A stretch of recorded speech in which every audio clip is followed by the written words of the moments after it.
Yon, we're now live. Yan, tambay lang po. Mamaya na ako harap sa camera, magtitimpla muna ng kape. Kakauwi ko lang po sa galing sa labas, kumain kami sa labas. Sa isang Thailand na food. Thai food, oo. Sige, habang nag-antay pa ng tao, ay magtitimpla muna ng kape. Oo, kasi masarap magkape after ng maanghang na pagkain sa isang Thai restaurant. Po. Pag Sunday talaga ay kumakain kami sa labas. Although may pagkain naman ako niluto, lagay mo natin sa ref. Masarap din kumain sa labas. Ayan, maya ako natignan yung cellphone ko habang nagtimpla mo ng kape at mag-ayos na rin ako dito. May mga hugasin. Opo. Wala kasi kaming katulong ngayon. Matagal na. 1 year na kaming walang katulong. Parang masaya rin naman pala yung meron ka din responsibility kahit papano. Hindi katulad pag may katulong ka, utos-utusan mo lang, ate, timpla mo ang kape. Tapos siya na maghugas ng pinggan. Wala tayong gagawin sa buhay. So, since bored tayo, tayo na lang maghugas, magligpit ng mga kalat, tsaka magtapon ng basura. Kasama po yan sa buhay.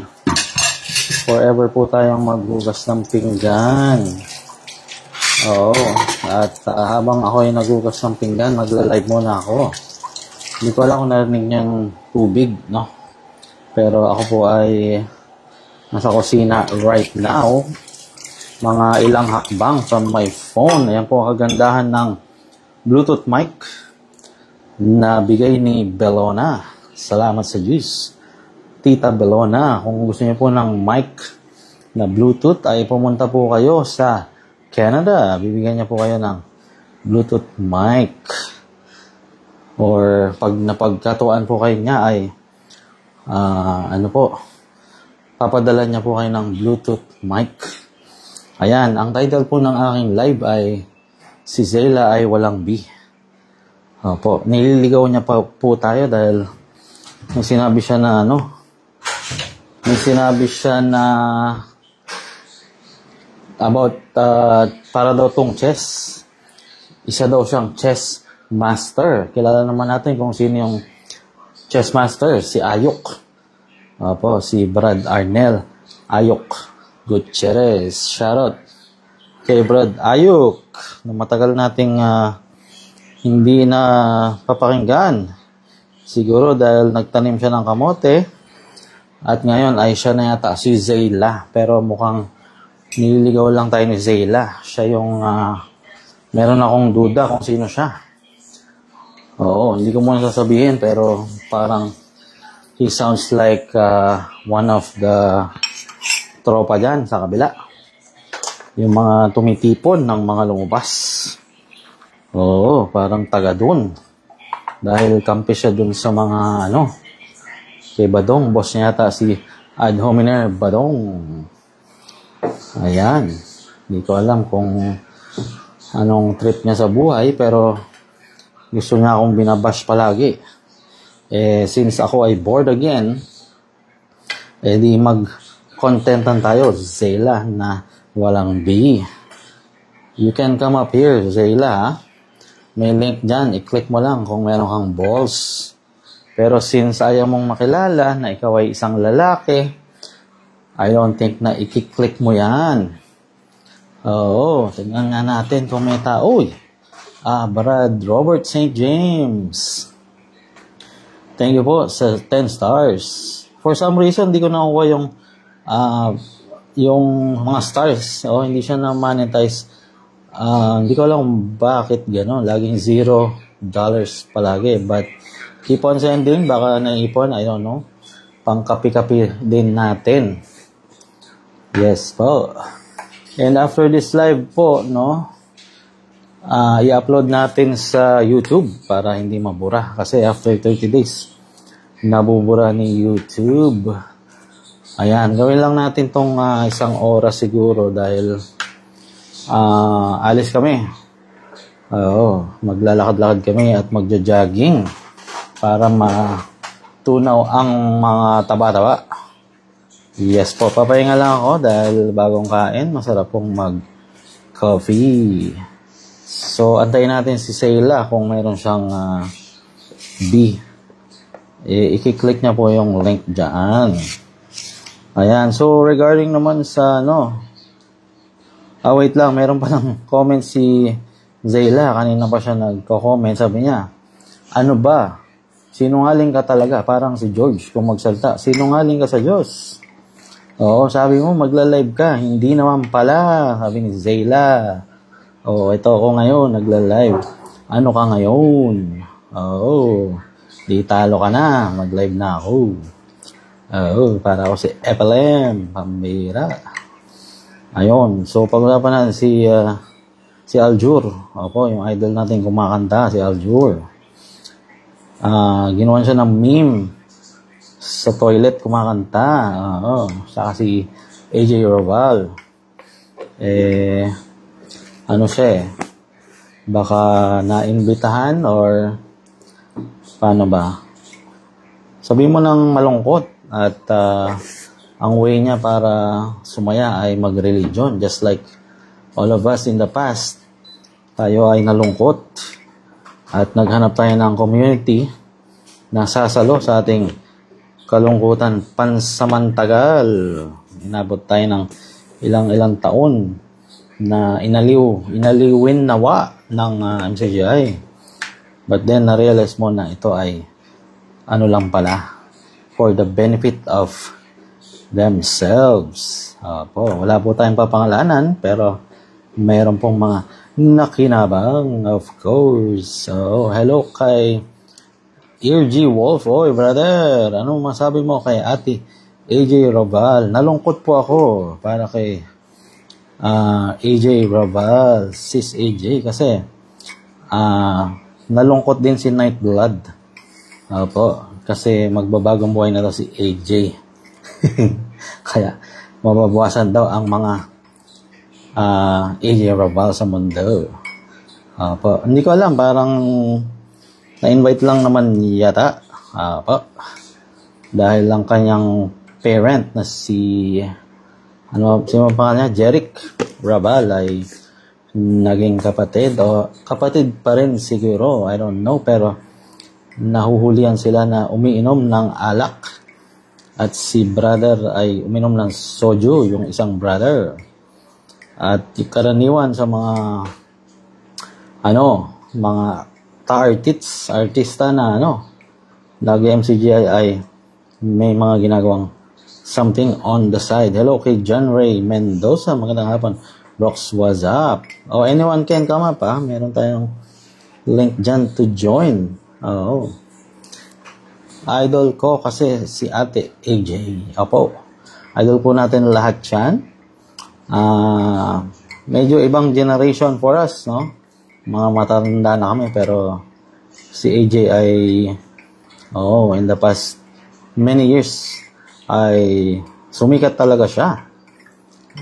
Hindi ko alam kung magbabagong buhay na ba siya o hindi. So, hayaan lang natin sila dumalo. You can share the Broccoli TV podcast at yung ibang mga podcasters. Ay, wala na pala. Ako na lang nagpo-podcast, no? Yung iba, si Bad Willie, live streamers ang tawag. Si CJ Low, si Logix kasi, si DJ Logix ay isa na pong radio FM, the Post and Ponder FM. So, kami na lang po ang natitirang nagpo-podcast. Actually, ako lang nakaisip nun. Idol ko kasi si Mo Twister. Kahit medyo malungkot yung kanyang naging buhay, naghiwalay sila ni Chopper. Pero idol po natin si Mo Twister magsalita. Nung nagsimula akong call center, Si Mo Twister pinapakinggan ko. Dahil siya ay suabe ang kanyang pag-English. At saka nakakatuwa siyang mag-host ng podcast. So somehow I'm trying to adapt yung ginagawa niya. Very eloquent and malawak yung pag-isip niya at nakakatawa at entertaining din naman kahit wala na siya sa TV industry ay napunta naman siya sa radio. Oo. Pero mas gusto ko yung podcast, yung Good Times with Mo, the podcast. Nakakatawa siya for me and very realistic, real life scenarios. Kaya lang mga tumatawag sa kanya ay mga depressed and mga naguguluhan sa buhay. Lagi niyang tanong ay, where's your daddy? Oo, kasi ang laki ng effect ng father sa isang tao. Pag tinanong mo na pag absent yung father, malamang screwed up yung tao. Oo, yan lang naman yun. So, wag niyo pong iwan yung inyong mga anak, wag niyong pabayaan dahil malaki po ang epekto ng presence ng father. Oo. Ayun, listener din daw si Codebreakers ni Brad Mo. Naging Brad na Mo Twister, pambira. Laway ni Bes. Brother. Mo Twister ever since 2011, GTWM. Yes po. Nasubaybayan po natin yung mga episodes niyan. Hanggang ngayon, pag may time, kay Alex Calleja tayo, natatawa tayo. Kay Alex, ayan. Hindi pa ako nakapanood nun Pero kabisado ko na yung mga jokes niya. Kung may panahon ay, pag na-tsempohan ko, manonood tayo ng live ni Brother Alex. Yan, kape-kape. Ano oras na ba? 3:30 na po sa Philippines. Opo. Kamusta na kayo guys? Mag-comment lang kayo. Kung gusto nyo magpa-shoutout, 1 oras po ang ating shoutout. Kasi very important po sa atin ang mga exciters. Yes po. Tayo ay mga exciters. Hindi po ako exciter. Dahil po never po tayong aanib sa iglesia ni Badongers. Opo. Nakita nyo ba yung latest niyang ad hominem? Sinimulan sa tatay, nanay, hanggang sa kapatid, lahat tinira niya. Oo, ad hominem. Hindi po tayo ganun. Doon lang tayo sa mabuting pakikipaglaban. Opo, hindi sa laman at dugo. At sa mabahong kung ano-ano, ang birang balong yan. Pero pag kinausap mo siya, sabi nila ay mabait naman daw si Badong. Pero parang hindi naman dahil pinagtitira niya kami lahat. Matindi yung mga sinabi niya. Lalo na kay Ate Petch at kay Sis Ansat. Oo. Hindi ko alam kung bakit ang laki ng galit niya. Pati sa family rason. May mga mabuting nagawa naman sa kanya. Pero grabe niyang atakihin. Oo. Personal talaga. Ako, nakasama din ako ni Brad Fred. Hindi ko naman siya ina-attack. At na-appreciate ko pa yung mga nagawa sa akin ni Doktora at saka ni Brad Fred mismo. Ganun po ang pagtanaw ng utang na loob. Ibang usapan po pag religion at yung cults, kung saan mang cult ka galing, iba po yun. Pero pag personal, we stay away from that and tanaw tayo ng utang na loob. So lalabas tong si Badong ay pag naging friend at nag-away kayo ay yari ka. Oo. Sabi niya pinipersonal mo siya, pe-personaling ka din niya. Aamoy niya lahat ng pwedeng maamoy sa'yo. Po. Ano po ang sabi sa inyo? Sabi ni Robert St. James. Anong sabi sa akin? Nino po. Badong? Mukha daw akong magnanakaw ng pabo. Ano daw ang pagkakatiwalaan sa akin? Mukha pa lang yan. Mukha na akong magnanakaw ng pabo. At mukha daw akong mabantot. Oo, grabe, di ba? For someone to lead the Exiters ay ganon ang pakipaglaban, no thanks na lang. Magsosolo na lang ako. And for someone na Jesus Christ, tunay na pag-ibig, tapos sasabihin may nag-threesome, may nagkangkangan sa kotse, at kung ano-anong pinagsasabi kay ate na wala namang ginagawa sa kanya, ay magsasabi ng Jesus Christ, He is an abomination to the Christian community. Hindi po gano'n ng isang Kristiyano. Kaya sabi ni Logix, DJ Logix, wala daw siyang sinabing mabait naman si Badong. Ibig sabihin, para sa kanya ay hindi naman mabait si Badong. Si Badong parang si Anjo Iliana. Papansin lang di ba? Papansin, like it's a good way to parang si Mayweather, di ba? Ang style niya, mga asar siya. Atakihin niya si Pacquiao. Buti pa nga si Mayweather, hindi personal. Hindi personal ang kanyang attack. Sabi niya lang, one-dimensional si Pacquiao. Totoo naman, one-dimensional siya. One-to-one lang ang suntok ni Pacquiao. Edi may katotohanan, di ba? Pero si Badong matindi. Kaya nasabi ko noon ay siya ay one of the, kung hindi worst persons I know, isa siya dun. Dahil ibang klaseng tumira, personal at walang kwenta-kwenta. Kaya pag ang isang exciter ay siya ang narinig na una, tapos ma-realize niya na personal attacks, ibabalik na lang siya sa MCGI, hindi matagumpay ang kanilang pagpapa-exit. Yung grupo lang naman namin ang hindi nakikisama sa mga ganyan-ganyan, at hindi kami nagpapalabas. Ganito ang role namin. We will say our experiences, we will say what we want, our opinions. Bahala ka na kung gusto mong lumayas dyan or magstay. Wala pong pilitan at walang akayan palabas. Kasi illogical po na akayin mo palabas. Wala ka namang pagdadalhan, di ba? Sabi ko nga, meron akong pagdadalhan sa inyo.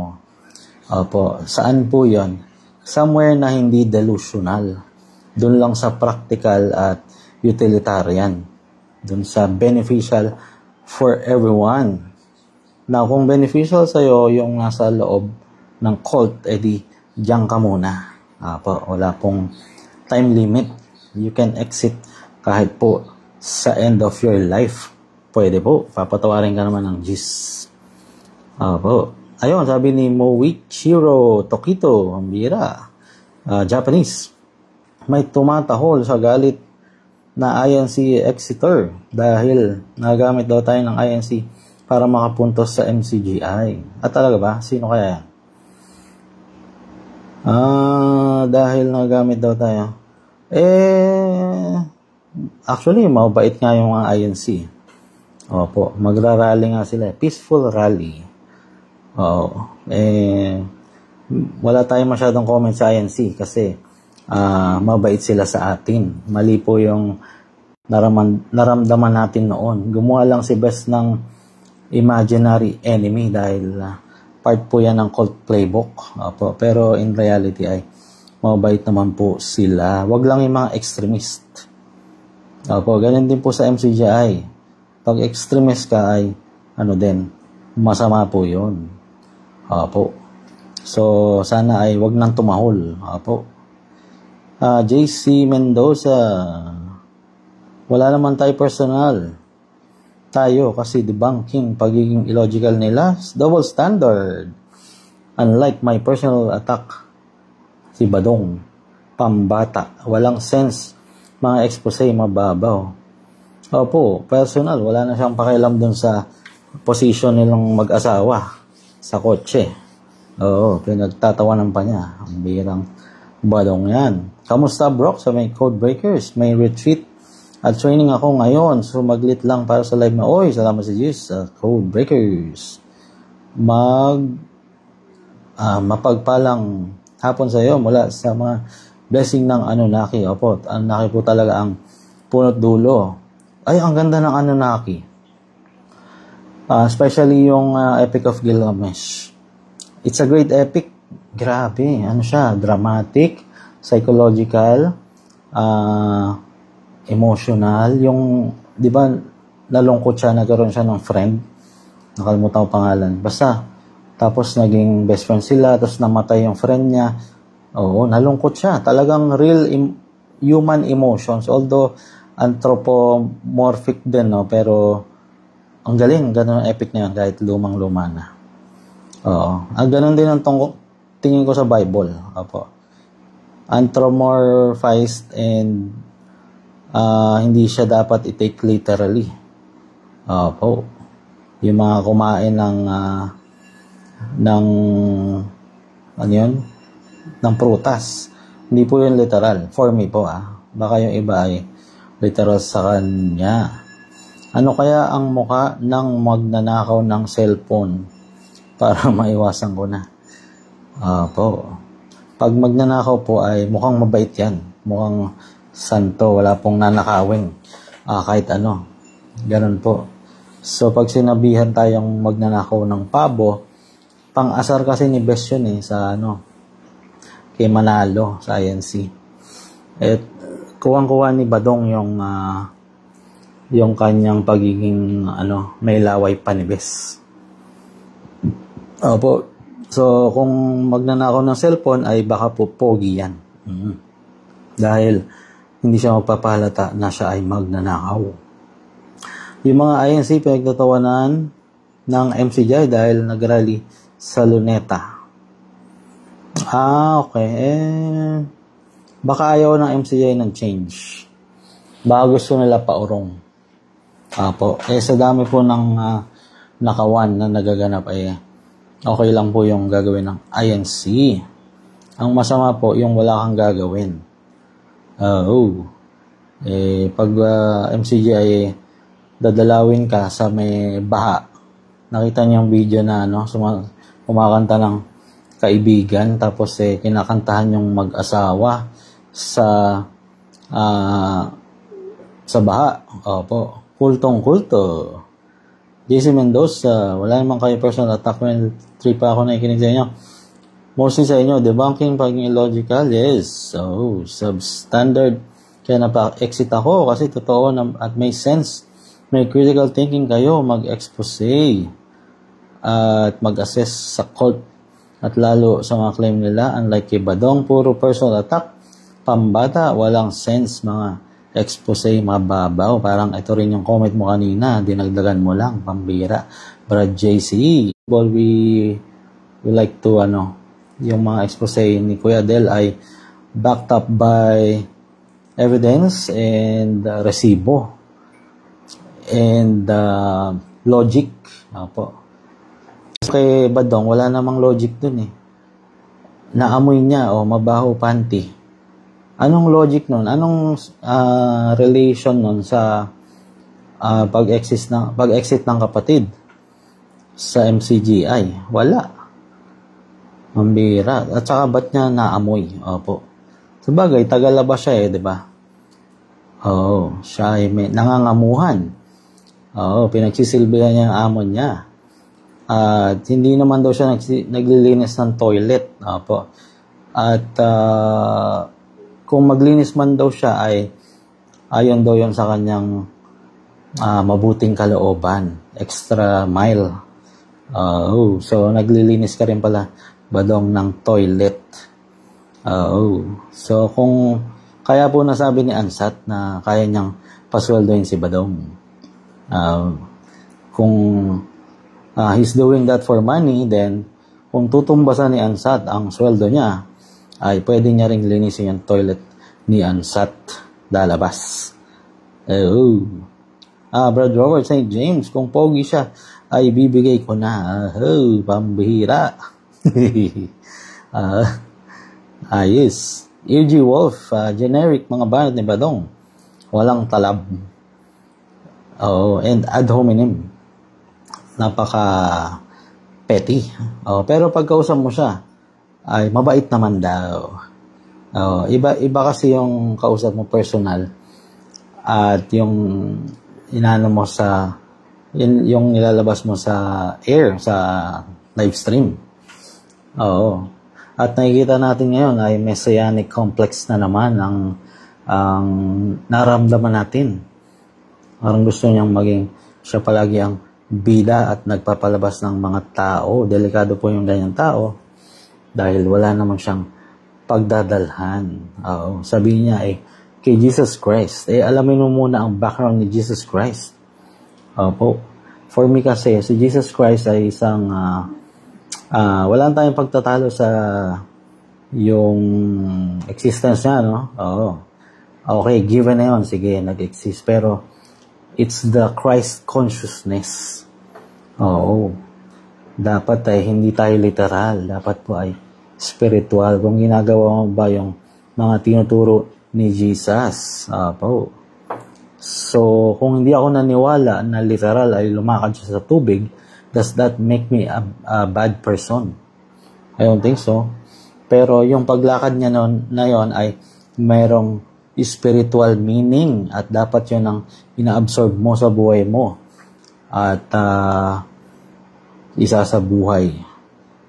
So wala po tayong laban kay Christ. Maganda po. Anything that is good ay okay tayo dun. Pero hindi po yan literal. Sabi nga ni Redel ay ang aking salita ay pawang espiritu at parang pawang buhay. Pambira. So, ingat-ingat po. At wala naman tayong hindi naman tayo masamang tao. Ang masasama ay yung talagang yung gumagawa ng krimen na walang pagsisisi. Ganoon. At naging ugali na nila manghamak ng mga tao. Yung sa akin naman, meron akong aso, si George. George naman po talagang pangalan nun. At ang cute niya at mahal ko siya. I love you, you love me, George. Ganun. Tapos yung kay Kayla naman ay puro salita lang sa chat. Ginagamit pa si Ayok. Siya daw ay isang chess master. Wala namang B. Ayan. So, kung 1 hour tong live ko at wala naman din siya, hindi siya akyat, wala talaga siyang B. Naghahanap nga tayo ng kausap para utos naman yung sa Biblia. Tayo ay magkatwiranan. Kung pinaglalaban niya na boss niya si Badong. Hindi ko alam kung boss niya o BFF niya si Badong, mag-usap kami, di ba? Kahit si George Dog, pwede siyang makiat dito para sawayin ako sa aking mga posts. Nag-a-assume na naman si Kayla na Zayla pala. Hinahide ko daw. Sabi ko, anong effort? Ba't ako mag-exert ng effort i-hide yung comments mo? Pero sabi niya, hindi ko daw pag-aaksayahan ng oras na napansinin siya. Sabi ko, sino ba siya? Actually, sino ka nga ba? Ikaw ay isang ang tawag doon? Dummy account at troll. So,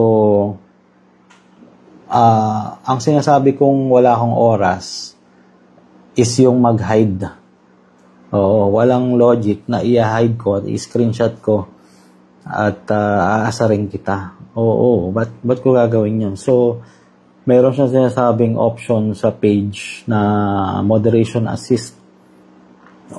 Wala akong ginagalaw sa mga yon. So, kung meron mang ganon, yung default settings yon. Wala akong minomodify na ganon. And nahuhulog ka under that category. Ibig sabihin, ikaw ay troll. Unless lumabas ka at kausapin mo ako. Pero since hindi ka naman lalabas dahil ang profile mo ay babae, pero ikaw pala ay may lawit, ay hindi ka lalabas. Oo, sabi ni JM, hello kay JM, binabago-bago naman kung saan sila makikinabang, paano nila gagamitin. Alin ang binabago-bago? Baka nasa rally pa. Alin po ang binabago kung saan sila makikinabang, kung paano nila gagamitin? Pakilinaw nga po. But JM, marami na ako nasabi at mukhang napag-iwanan na yung idea. Ayun, sige, antay na si Zayla na walang B at mukhang hindi akyat. Opo, parang si George. Oo, maya-maya ay mag-ano na ako. Maglalakad-lakad. Dadalhin ko si George sa lakaran, sa maraming damo. Oo, walk the dog. Oo. As if naman may troll farm ka, Brox. Opo, wala pong troll farm. Siya ang troll. Ay, yung sitas daw. Binabago naman nila. Opo, binabago nila yung sitas kung saan sila may kinabang. Ayan, kompleto na yung idea, JM. Opo. Kung tayo ay loko-loko lang, gagamitin ko rin ang Bible. Oo, napakadaling gamitin ang salita ng Diyos para yumaman. Ang dami mo pang content. Yung isang makapal na book, yung Bible na inedit po ng council, ng mga church fathers, hindi ka mauubusan ng content at madali kang magpasunod, magmanipulate. Mamasyal kayo ni George sa Luneta. Dito ako sa bandang east. Pateros. Pwede rin naman sa Luneta, pero parang malayo. Tama yan, mag-walking na lang. Seymour, dali. Pampababa ng cortisol level. Opo, we have to move it.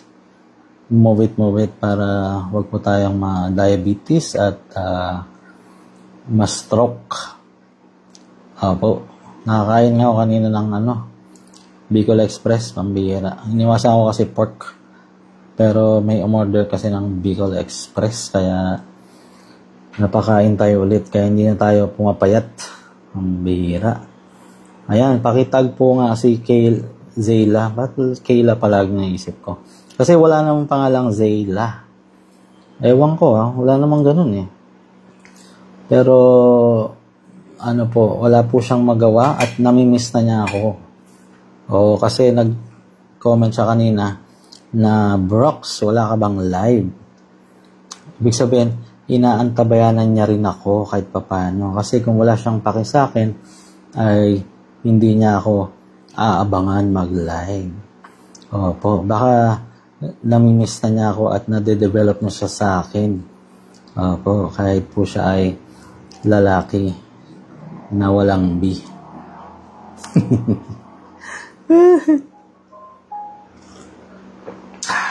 Ayan. Ano ba yung mga latest natin? Mamaya, Sunday, no? Sunday ba ngayon? Di ko sure. Pag sinipag, baka may magyaya. Di ko alam kung gusto niya akong magla-live ng Sunday. Pwede naman, pag maaga akong natapos with family. Kasi family day ang sun for me. Ngayon lang ako naka-singit, mag-live. Para pakitin ko si Zayla. Mukhang hindi naman naakyat. Walang B. So, yari ka sa akin, Zayla. Asa rin na naman kita. In the next 24 hours. Kasi, wala ka pa rin B at hindi ka na naman nagparamdam ngayon. Pakinggan mo yung replay nito, ha? Kung paanong wala kang B. Akyat kayo. May link dyan. Gusto niyo umakyat. Bading siguro si Zayla. Bading yan. Oo, nililigaw pa ako. Sabi niya ay isa daw siyang chess master. Si Ayok yun eh. Si Arnel Ayok Gutierrez yung chess master. Nililigaw pa tayo. Akala niya maniniwala tayo sa kanya. Hanggat di siya nagsasalita dito, ay wala ka pa ring B, Zayla. Ngayon, kung babae ka, ay you should prove it to me. Oo, mag-usap tayo. Since ayaw mong makipag-usap, you are a guy. Kasi inasar mo kami ng boy. Sabi mo, boy, walang maniniwala sa inyo, boy. Wala namang ganong babae magsalita, di ba? So, lalaki ka. Oh. At tingin ko ay tropa ka nila. Oo, doon sa kabila. At baka BFF mo si Badong. Ayan. Wala ba kayong ipapa-shoutout? Ako ay alis na in 3 minutes. Oo, para saktong 4 o'clock.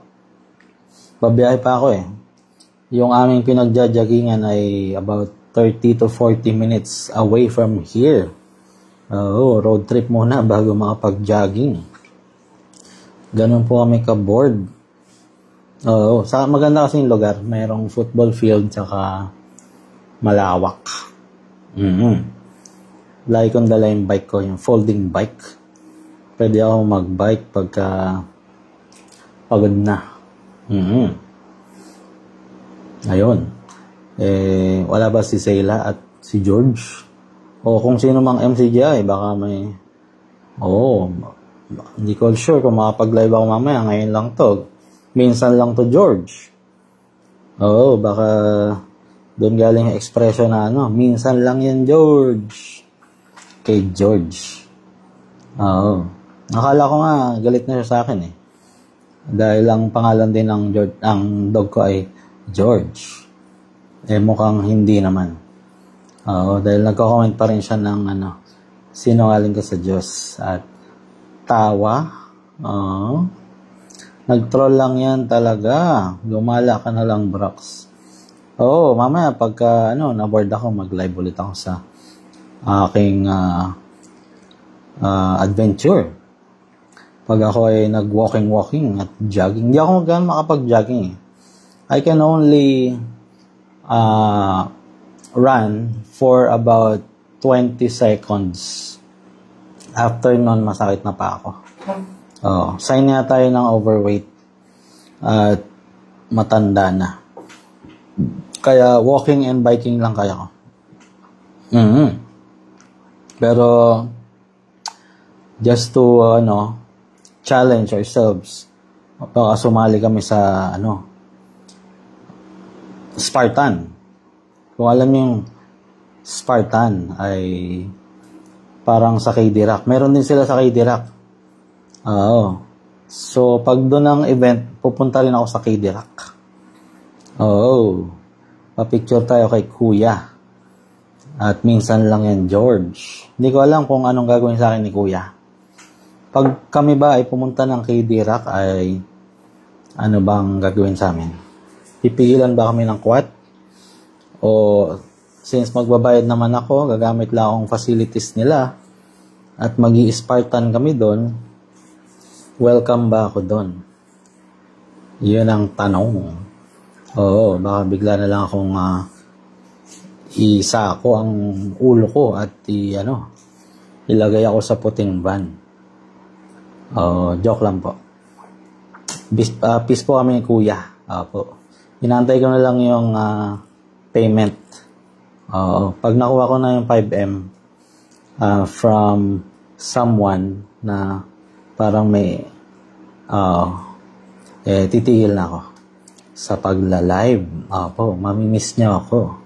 Kung masesend yung 5M. Baka dumalo pa ng WS.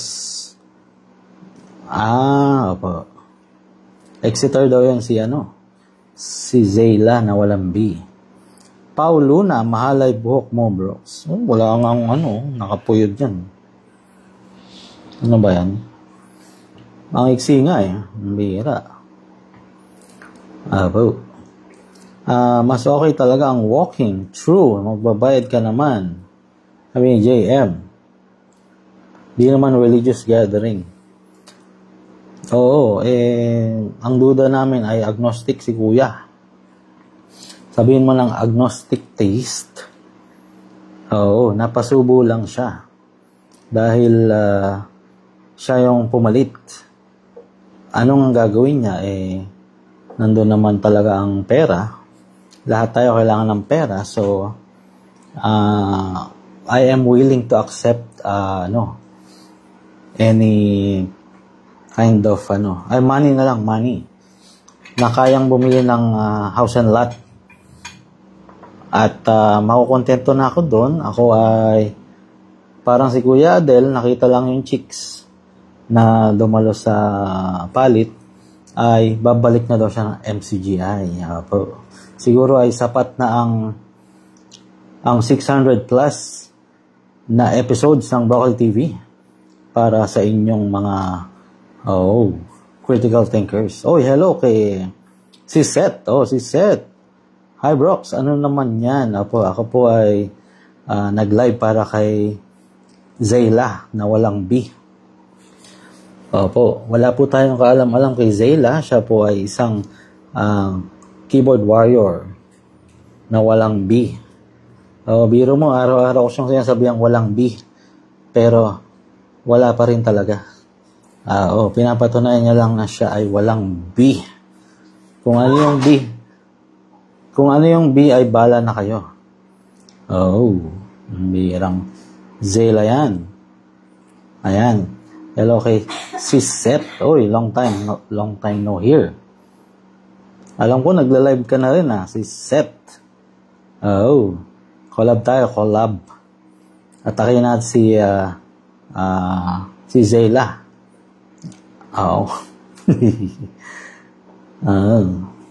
Ayan, sige, ano sa ba? Ako ay lalaga na. At